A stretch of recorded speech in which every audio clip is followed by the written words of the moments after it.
جس طرح مشرک مرد یا مشرک عورت اعتقادی نجاست میں مبتلا ہے اور اس سے نکاح کو منع فرمایا مسلم کو، اس طرح خود مسلم خاتون مومن عورت اگر نجاست میں مبتلا ہو، گندگی میں ہو، تو اس سے بھی بچیں گے۔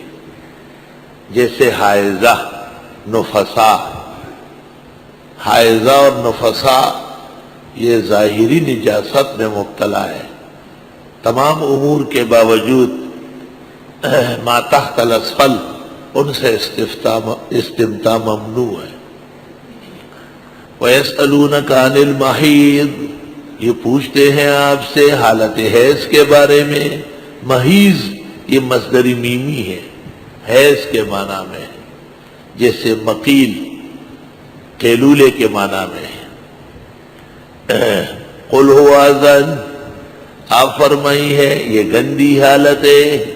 فَاعْتَزِلُوا النِّسَاءَ فِي الْمَحِيضِ، دور رکھو، یعنی دور رہو عورتوں سے حیض کی حالت میں۔ وَلَا تَقْرَبُوهُنَّ، اور ان کے ساتھ قربان نہ کرو۔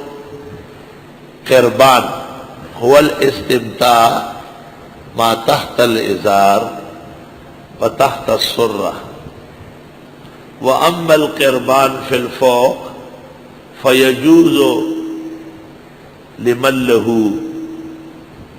إرب أرب كما كان لرسول الله صلى الله عليه وسلم، كما قالت عائشة أيكم يملك أربه بفتح الهمز، وأما بكسر الهمز فخطأ، كما نبه عليه البستي في خطأ المحدثين۔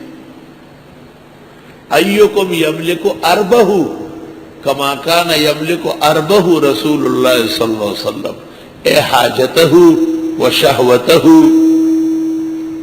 وفي الاختيار للتعليل المختار وغيرها من الكتب المعتبرة أن النبي صلى الله عليه وسلم سأله رجل هل يجوز لي أن أستجع امرأتي وأنا صائم؟ فقال لا أهلك۔ بعدين جاء رجل آخر وسأل فقال له صلى الله عليه وسلم يجوز، استجعها۔ فسأل عمر الفرق بين الرجلين، فقال كان شابا إن أجزت له يهلك، وهذا شيخ فان إذا جعل يده عليها فنام ونامت حتى أصبح ليس له حركة۔